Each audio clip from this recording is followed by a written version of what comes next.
Tanto las historias propias como las que nos apasionaron constituyen la esencia de quiénes somos, aunque nosotros mismos no sepamos bien quiénes somos, dice Peter Orner. En cada episodio invitamos a editoras, escritores, libreras y agitadoras de lectura para conversar sobre aquellos libros y autores que les apasionan. Biografías Lectoras es una conversación en donde pensamos nuestras identidades a partir de la lectura. ¿Qué leemos? ¿Cómo leemos? ¿Qué historias nos abrieron a nuevos mundos? ¿Con quiénes compartimos nuestras lecturas favoritas? Bienvenidos y bienvenidas a Biografías Lectoras, edición Feria de Editores 2025. En este episodio nos sumergimos en la vida lectora y literaria de un escritor de escritores, de un autor que desde las sombras marca el pulso del panorama literario argentino. Lector voraz por vocación, Gustavo Ferreira ha construido una obra en la que la política, la sociología y la filosofía se entrelazan sin concesiones. En 1994 publicó su primera novela El Amparo. 30 años después, volvemos a leer su obra de la mano de Ediciones Godot y a preguntarnos dónde reside su vigencia, qué lecturas fueron materia prima de ese texto y de un autor tan prolífico como desconocido. Hola a todos los que nos están escuchando, mi nombre es Daniela Méndez de Collage Literario y hoy estamos grabando en la Feria de Editores. El invitado de hoy es Gustavo Ferreira. Bienvenido, Gustavo, ¿cómo andás? Muy bien, gracias. Me alegra. Me gustaría arrancar preguntándote por la primera escena de lectura donde vos identifiques que había algo en la literatura que te apasionaba. Y hay algo de un recuerdo de 6 años, primer grado, que es un Pinocho, digamos, que de esas láminas que salían como en 2 dimensiones. Creo que ese fue el primer recuerdo de algún libro que guardo. Y después algo de Salgari, seguramente, ¿no? O sea, ya alguna novela amarilla de la colección Robin Hood, digamos, ¿no? En el medio tiene que haber algo que me salteo, te diría. Y bueno, y después unos libros de infancia también, que leí tipo 9 años, que eran René Guillot, un escritor que no sé ni de qué nacionalidad es, pero tenía una saga sobre un personaje Griska, que era un niño de la taiga rusa, ya de las tribus, digamos, de la Siberia. Y tengo ese recuerdo de haber pedido un poco esos libros, esos ejemplares de la saga de Griska. Fui elegido mejor compañero un par de años y ahí metí ese pedido de completar la serie Griska, que después resultó que Luis Chitarroni de Sudamericana también era un fan de Griska y le regalé a Luis un ejemplar de La marca de Griska, que es uno de los libros con esto de la cooperadora te felicita, mejor compañero, se lo regalé a Chitarroni y el hijo de Luis me dijo que todavía lo tiene, junto con uno en el que le dieron a Luis también por mejor compañero. Entonces quedaron los 2 libros en manos del hijo de Luis Chitarroni. Y a medida que fuiste creciendo, más unas lecturas más de adolescente quizá, ¿qué autores, autoras empezaron a aparecer ahí? Y tengo un recuerdo de primer lectura seria, así, de mayor envergadura, El túnel de Sábato, tipo 13 años, 14, quizás, yo creo que 13, pero me costó leerlo de todas maneras, no era tampoco tan precoz, pero tengo el recuerdo de ese libro. Bueno, después tengo un recuerdo fuerte, pero ya de 16, 17, de La educación sentimental, de Flaubert, pero ya ahí ya tenía como un plan de lectura, casi si se quiere, hecho a partir del, no sé, el suplemento literario de La Nación, porque yo no tenía gente que supiera de literatura realmente, ¿no? Así que... Y te he escuchado en alguna entrevista, vos sos sociólogo, licenciado en sociología, decir que no te interesó irte por las letras, por la licenciatura en letras, porque no querías que algo que te parecía una pasión terminara siendo un trabajo, ¿no? O por lo menos lo has dicho en algún momento eso. Sí.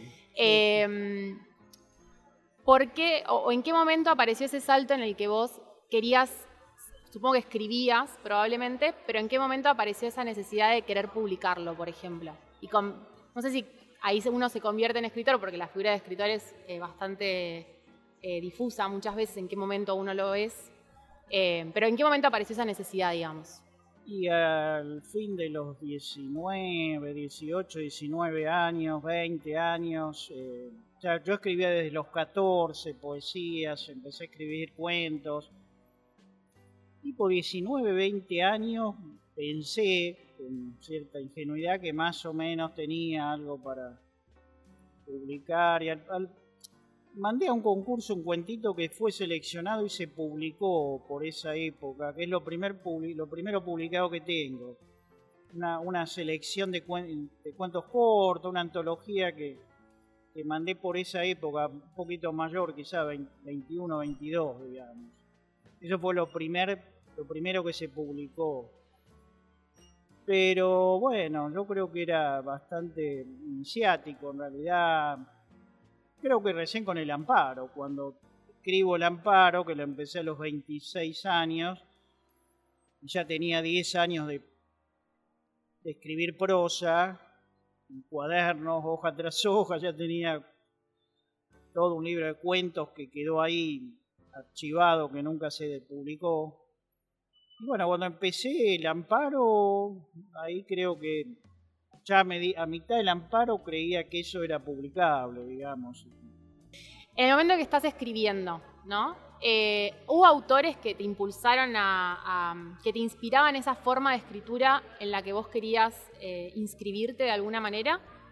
¿O sos de quienes creen que cuando están escribiendo no leen al mismo tiempo, justamente para que eso no suceda? No, todo el tiempo estoy leyendo. No podría no leer. Aparte que todo el tiempo escribo también, o sea que es imposible. Tiempos de lectura y de escritura sería casi imposible. No tengo problemas porque no creo que eso que en algún momento uno está leyendo entre tan directamente en la escritura. Sí, lo que fue quedando, digamos, asentado, las lecturas funcionan más bien como capas geológicas, por lo menos en mi caso, y yo noto evidentemente que mi escritura es una acumulación de capas geológicas de lectura, ¿no? Y en ese sentido, sí, o ideas que remiten a algún autor, a alguna temática leída tiempo atrás y que emerge en ese momento en la escritura. Pero no tengo ese miedo para nada de que algo, porque creo que si en ese momento el escritor cuando está escribiendo se impone, y si toma algo eventualmente de una lectura, bueno, es porque cabría hacerlo. En general te diría que hay más bien un tiempo, se entiende, un tiempo de separación. Quizá cuando empecé a escribir el Amparo yo tenía ciertas lecturas de Proust acumuladas un poco, pero ya lo había leído hacía 2-3 años, toda la saga de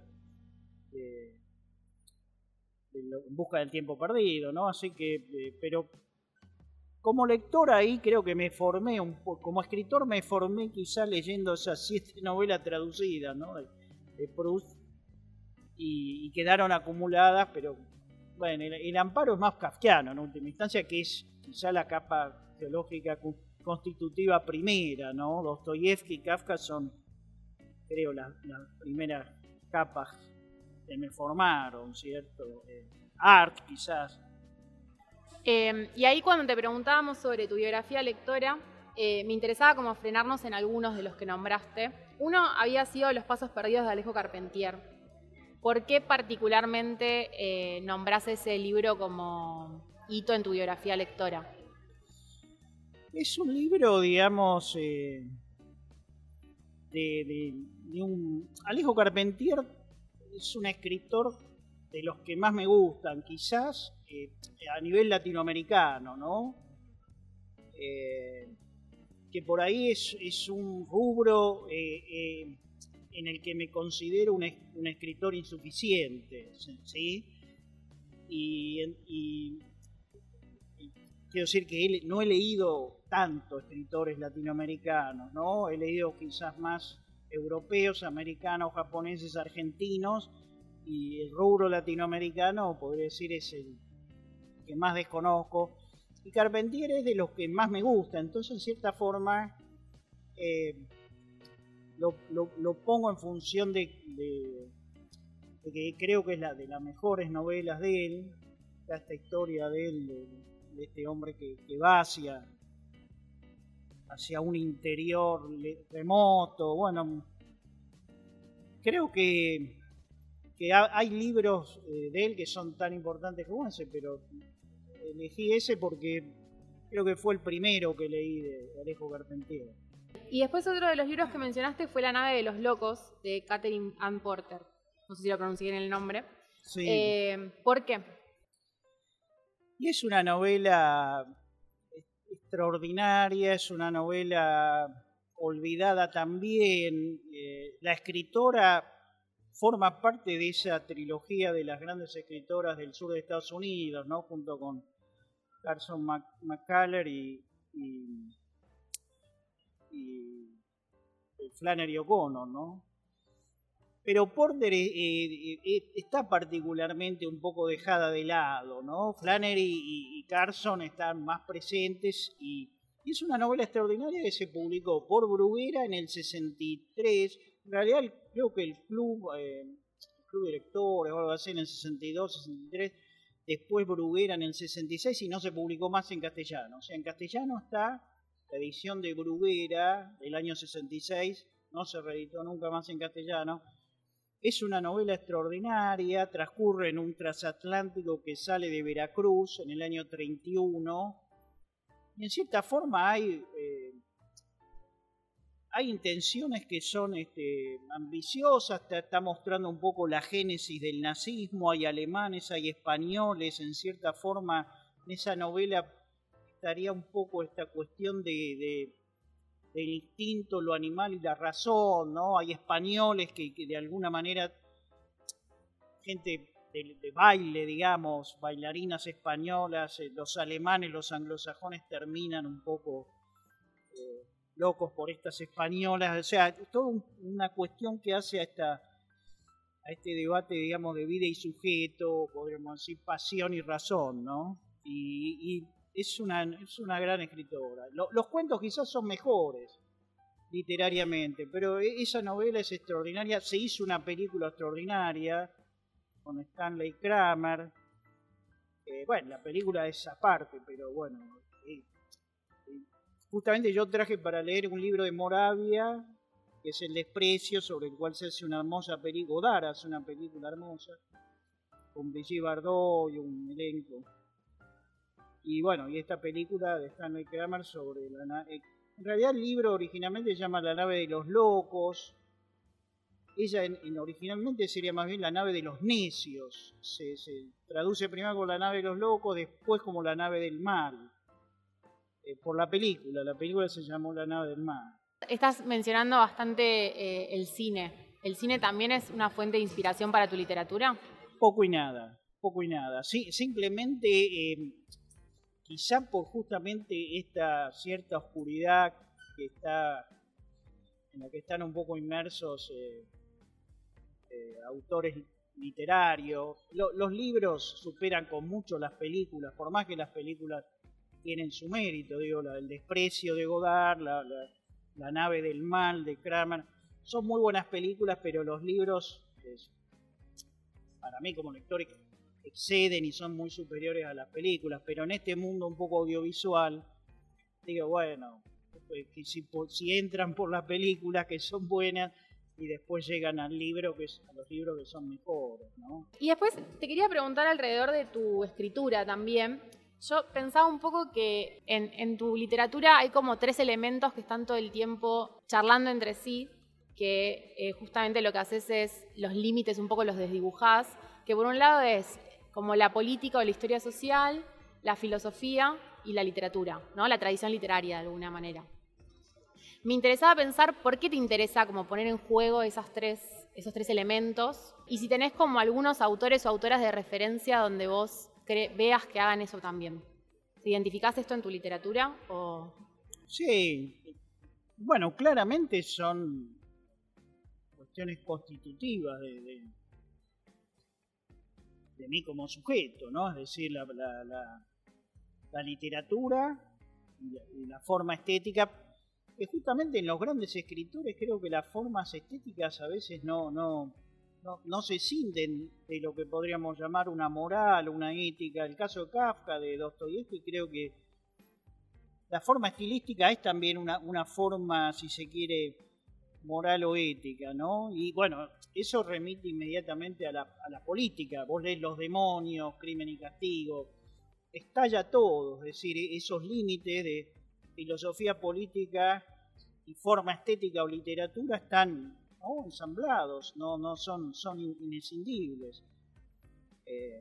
Creo que desde Balzac, la mejor novela, en algún punto está ensamblando eso, por más que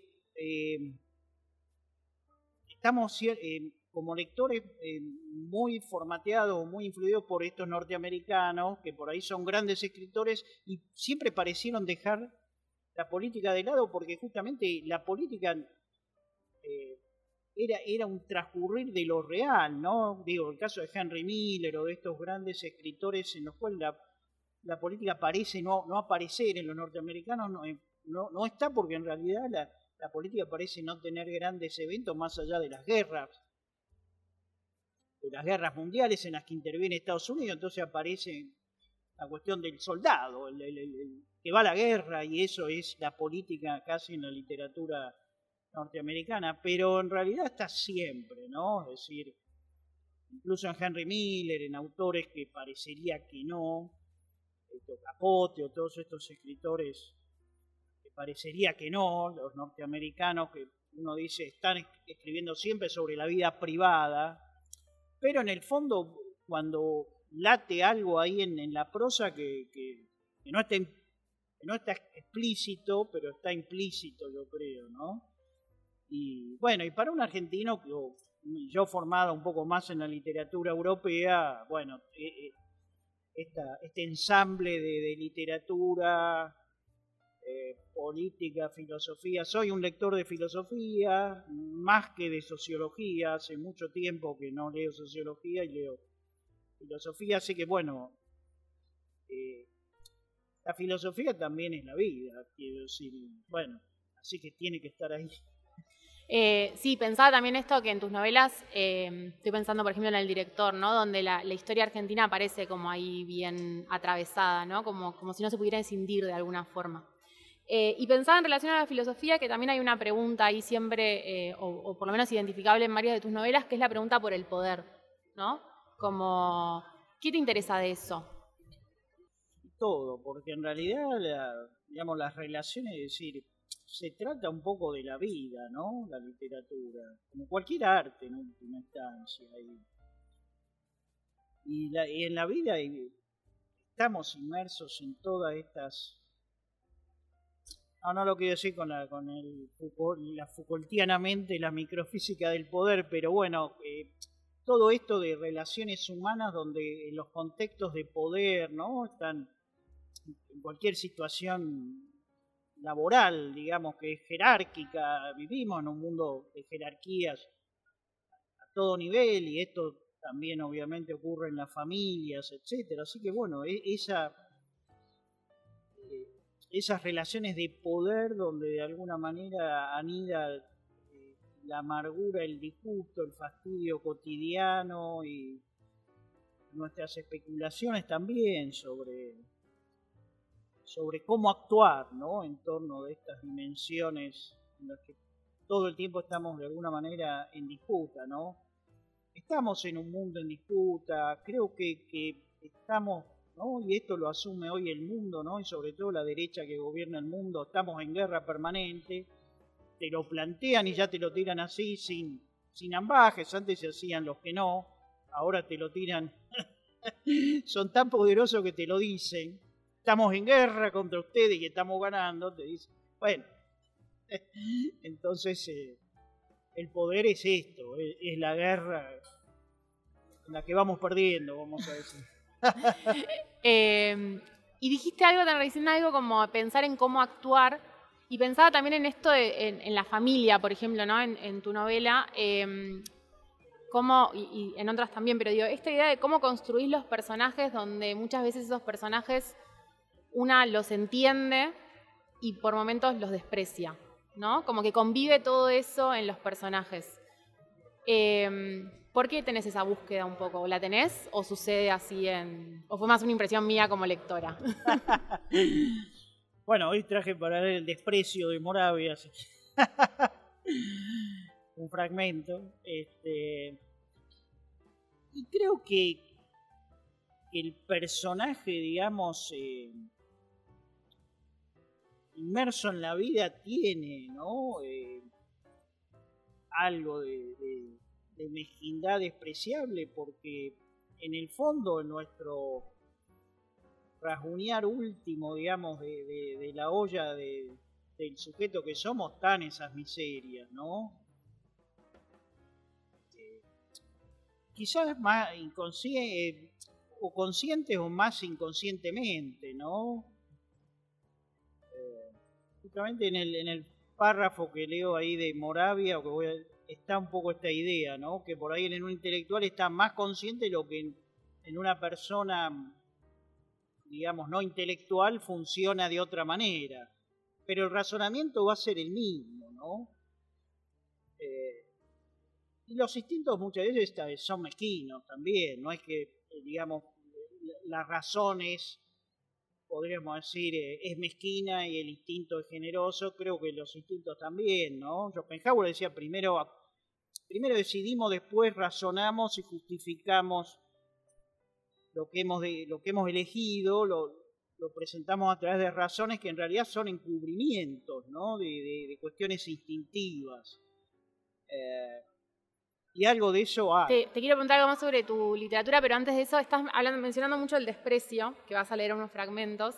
¿Querés contar de qué va un poquito esa novela y por qué? Bueno, un poco dijiste igual por qué te interesa, pero contanos un poquito de qué va.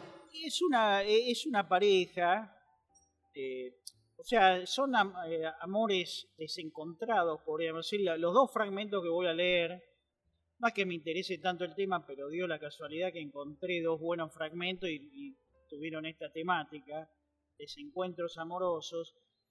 Y el desprecio trata de una pareja que está casada recientemente, tiene 2 años de matrimonio, un amor realmente. Él es un intelectual, periodista que es invitado a escribir un guión sobre la Odisea por una productora importante, y ahí empieza el tema de digamos, la cuestión matrimonial que vamos a empezar a resquebrajar, y el desprecio de este hombre, digamos, despreciado por la mujer. En algún punto ahí aparece el tema del poder, porque todo empieza a partir de el productor de la película, un hombre de muchísimo dinero, la relación con este guionista pobre, la mujer de él, es muy bonita, de hecho Brigitte Bardot es la que la protagoniza en la película, y en cierta forma diría la cuestión que empieza a anidar en ella de que él, el guionista pobre, la ofrece a ella, al Rick, para obtener ese guión, para tener, ¿se entiende? Es decir, por lo menos ella entiende eso un poco, y termina por eso la mujer despreciándolo al marido, porque en cierta forma cree que alentó algún tipo de vínculo entre ella y el productor rico, ¿no? En algunas actitudes muy pequeñas, pero todo fue deslizándose de alguna manera, como si un destino trágico llevara a esta interpretación, ¿no? Y ella finalmente termina en ese desprecio, podríamos decir. Y volviendo a tu literatura, Godot está republicando toda tu obra, y he escuchado decirte que vos no volviste a leerla en general, quizá en algunos casos sí, pero como en general no es algo que sueles releer tus textos. Pero me surgía la pregunta si te sucedió que lectores te generaran nuevas lecturas como respuesta a esa republicación. Mira, la republicación está siendo muy, muy reciente, ¿no? Así que y siempre hay un recocinado de lecturas que por ahí se da permanentemente ya en la primera edición, ¿no? Que aparecen. Sí, a veces te llama la atención las lecturas, a veces las lecturas inteligentes a veces te halagan porque a veces parecen ver más de lo que uno vio o creyó ver. Y bueno, en algunas notas que están saliendo uno ve, ¿no? No estoy muy en contacto con lectores del común, te diría, porque más bien no llevo una vida literaria como para tener contacto con lectores más del común, pero sí a través de quizás notas bibliográficas o reseñas de los libros, ¿no? Pero hay nuevas lecturas como perspectivas distintas en esos libros, a eso me refiero. Por las cuestiones temporales, ¿no? Es decir, en algún punto el amparo que remite a esa situación del mundo del trabajo, si vos querés, como lo vio una periodista que me entrevistó, y la actualidad de hoy, ¿no? Con respecto al tema del trabajo. Entonces sí, obviamente hay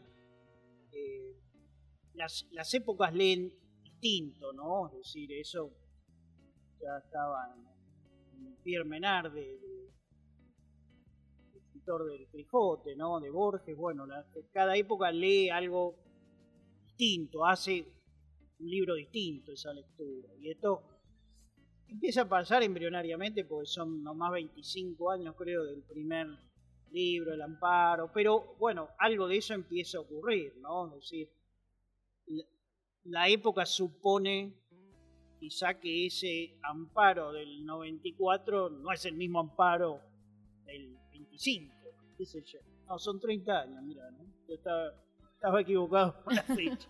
Son 30 años. Y después me gustaría preguntarte algo que hayas leído en el último tiempo que te haya interesado particularmente.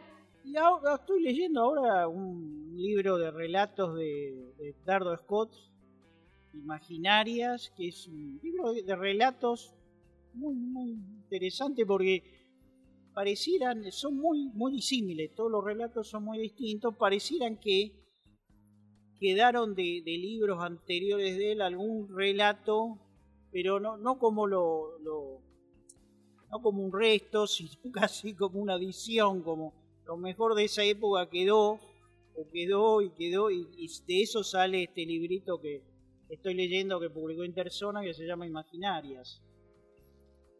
Creo, porque a veces me equivoco, tengo mala memoria. Pero es un librito interesante. Hace poco leí uno de Singer, por ejemplo, que también recomiendo, este escritor norteamericano, en realidad polaco, ¿no? Polaco-norteamericano. Isaac, pues hay dos hermanos, Singer, el que más me gusta es Isaac Bejavis, ¿no? Singer. Es la familia Moscat antes de bueno. O Virginia Woolf, también editada por Godot, Los artistas y la política, unos ensayos preciosos de Virginia Woolf, donde brilla a nivel de Simone de Beauvoir, creo. Ahí están brillando estas dos escritoras. Y para cerrar me gustaría preguntarte si le pudieras preguntar lo que vos quisieras a un autor o autora que te guste mucho. ¿Qué le preguntarías y a quién? Siendo consecuente con lo que dije, creo que le preguntaría a Kafka o a Dostoyevsky, ¿no? Son tipos sobre los cuales reside realmente el misterio, ¿no? Le preguntaría por la vida tal cual es, ¿no? Es decir, de en qué punto, porque creo que es lo que marca la centralidad de sus escritos, ¿no? Hasta qué punto impugnan o aceptan la vida tal cual es. Yo creo que en los dos hay una impugnación feroz por un lado. La impugnación supone muchas veces odio, horror, ¿no? Sarcasmo. Eso está en Dostoyevsky, por ejemplo. En Kafka hay mucha aceptación también, ¿no? Hay las dos cosas, impugnación, aceptación. Por eso él admiraba a Balzer, ¿no? Balzer es un tipo como que acepta la vida tal cual es. Y Kafka en algún punto también, pero la vida tal cual es hay que aceptarla con el horror que supone. Creo que eso es lo violento de Kafka, ¿no? Y digo la vida y no el mundo. ¿Por qué? Porque el concepto mundo, porque uno diría, bueno, en general siempre hablamos del mundo tal cual es, pero, y esto sigo a Piquito, un personaje mío, que él impugna la idea de mundo, y la quiere erradicar como el concepto mundo, en función de que de alguna manera es proyectar al sujeto humano sobre las cosas, sobre lo real, ¿no? Es decir, reducir lo real a la escala humana, ¿no? Es decir, lo tremendamente grande, es decir, lo infinitamente grande y lo infinitamente pequeño lo llevamos a la escala humana, donde el sujeto humano reina diciéndole mundo, creo, ¿no? Le arrojamos esto mundo y lo atrapamos y reinamos sobre las cosas. Creo que, por eso digo vida, creo que Piquito en realidad decía el universo, cuando aceptemos que es el universo estamos aceptando de alguna manera que el humano es una cosa entre las cosas, y eso es lo primero que habría que aceptar, y después ir al sujeto, ¿no? El mundo es un concepto engañoso, dice Piquito, es un engaño. Y en función de eso él reivindica la idea de universo y la idea de vida. Por eso digo, la vida tal cual es, porque me parece que justamente en la literatura de Kafka y de Dostoyevsky hay una crudeza en eso de mostrar la vida tal cual es, del cual salen estas reflexiones, ¿no? Un poco el tema, porque cuando yo digo, bueno, aceptar que el hombre es una cosa entre las cosas, después un sujeto, parecería que la dignidad humana queda menoscabada, ¿no? Entonces siempre hemos dicho mundo, siempre hemos dicho el mundo tal cual es, ¿no? Hemos puesto el sujeto delante, el animal racional, el racional, decía Aristóteles. Entonces, una forma de entronizarnos, pero que al fin viene, Piquito sospecha que eso nos lleva a un camino de arriba abajo, es decir, de la dignidad humana del sujeto a la cosa inevitable, la fuerza de las cosas nos lleva para abajo. Cuando se empezó diciendo, bueno, el hombre es una cosa entre las cosas, después es un sujeto, como diría Piquito, ver ir desde abajo arriba, vamos a decir. Muchas gracias, Gustavo. Como ya he señalado, Emilia no había recibido una buena educación. Había asistido únicamente a la escuela elemental y unos años a la secundaria. Luego había dejado los estudios y había aprendido mecanografía y taquigrafía, y a los 16 años ya estaba trabajando en el despacho de un abogado. Era, eso es cierto, de buena familia, como suele decirse, o sea, de una familia que antiguamente había disfrutado de una buena posición y que todavía conservaba alguna propiedad por los alrededores de Roma. Pero el abuelo había disipado el patrimonio con especulaciones comerciales de nulo éxito y el padre había sido, hasta su muerte, un simple funcionario del Ministerio de Finanzas. De modo que ella había crecido en la pobreza, y por su educación y su forma de pensar, podía considerársela casi como perteneciente a la clase humilde. Como muchas otras mujeres del pueblo, no parecía poder contar sino con el sentido común, tan sólido que a veces parece estupidez, o, cuando menos, estrechez de ideas. Pero con este sentido común por todo recurso, de forma del todo imprevista y para mí misteriosa, conseguía a veces formular reflexiones y apreciaciones bastante agudas. Como sucede, más o menos, con la gente del pueblo, más próxima que ninguna otra a la naturaleza y a la que ninguna convención o prejuicio ofusca la conciencia. Ella decía algunas de las cosas que decía solo porque las había pensado en serio, con sinceridad y candidez. Y de hecho, sus palabras tenían el inconfundible tono de la verdad. Pero al mismo tiempo, no advirtiendo su propia candidez, no se complacía en ella, lo que confirmaba de alguna manera, con su modestia, el carácter genuino de sus opiniones. Así pues, aquel día, cuando ella me gritó «te desprecio», enseguida me convencí de que aquellas palabras, que dichas por otra mujer tal vez no hubieran querido decir nada, pronunciadas por ella significaban exactamente lo que decían, que ella me despreciaba de veras y que ya no se podía hacer nada. Aunque yo no hubiera sabido nada del carácter de Emilia, El tono en que había dicho aquellas palabras no dejaba lugar a dudas. Era el tono de la palabra virgen, brotando directamente de la causa, pronunciada por una persona que, a buen seguro, hasta entonces nunca la había formulado y que, impulsada por la necesidad, la había rescatado del fondo ancestral de la lengua, sin buscarla, casi involuntariamente, como sucede a veces con un campesino que, en medio de muchas locuciones dialectales mal pronunciadas y fuera de uso, pronuncia una frase centelleante de impoluto juicio moral que, puesta en otra boca, no sorprendería, pero que en la suya produce maravilla y parece casi increíble. Te desprecio. Estas dos palabras, y tuve que admitirlo con amargura, tenían el mismo tono absolutamente auténtico que las otras tres, tan distintas que ella había dicho la primera vez que me había confesado su amor. Te quiero mucho. Alberto Moravia, El desprecio. Acabas de escuchar un nuevo episodio de la segunda temporada de Biografías Lectoras, un ciclo de entrevistas producido por Mandolina Libros y Collage Literario y conducido por Daniela Méndez. La producción de sonido estuvo a cargo de Belu Moras.